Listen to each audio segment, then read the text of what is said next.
আমরা কিছুই করতে পারিনি আল্লাহ, রমজান মাসে আমরা কিছুই করতে পারি নাই। আমাদের মতো গুনাহগারকে আল্লাহ তুমি সেই কাতারে শামিল করো। পুরো রমজানে আমরা আমাদের গাজার ভাইদের জন্য কিছুই করতে পারি নাই, একটা টাকা সাদাকা পাঠাতে পারি নাই, ওদেরকে এক বেলার খাবার দিতে পারি নাই। রমজানে আমরা কোরআনের হক আদায় করতে পারি নাই, খাস করে তওবা করতে পারি নাই, তাহাজ্জুদ ভালো করে পড়তে পারি নাই, তারাবি ঠিক মতো করতে পারি নাই। রোজা রেখেছি গদবাঁধা রোজা রাখার মতো। আল্লাহ যেভাবে তোমার নবী সাহাবীরা আমল করেছিলেন এরকম আমল আমরা করতে পারি নাই।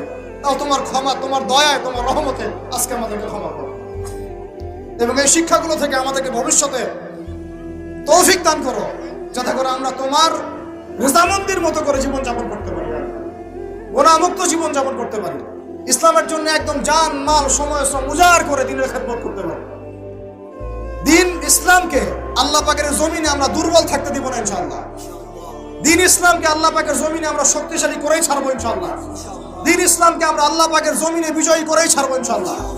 এই পথে যারা বাধা প্রদান করবে এদের বিরুদ্ধে আমরা প্রতিবাদ করে তুলবো ইনশাআল্লাহ।